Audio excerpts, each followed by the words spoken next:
friends, welcome back to my channel Pachnanda Creations. Thanks to all of you for liking and subscribing to my channel. Today we will be making this very pretty jewelry tray using air dry clay. First of all, we will knead the clay to smoothen it and then roll it to make it flat. Now you can take any leaf of your choice and place it over it. Let's press it so that it gets imprinted over the clay and cut the edges.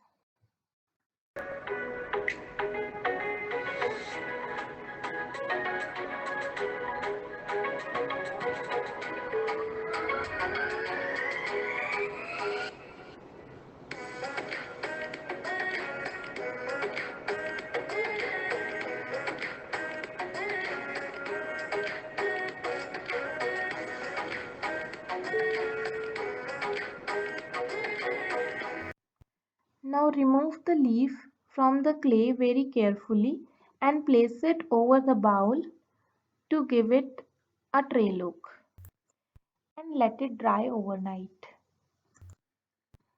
Now the tray sculpture is ready. We can paint it using any color of our choice. I am taking red, bronze and copper color for my tray. So the jewelry tray is ready. If you like this video, please give it a thumbs up and do subscribe to my channel. Thanks for watching. Happy crafting. Bye bye.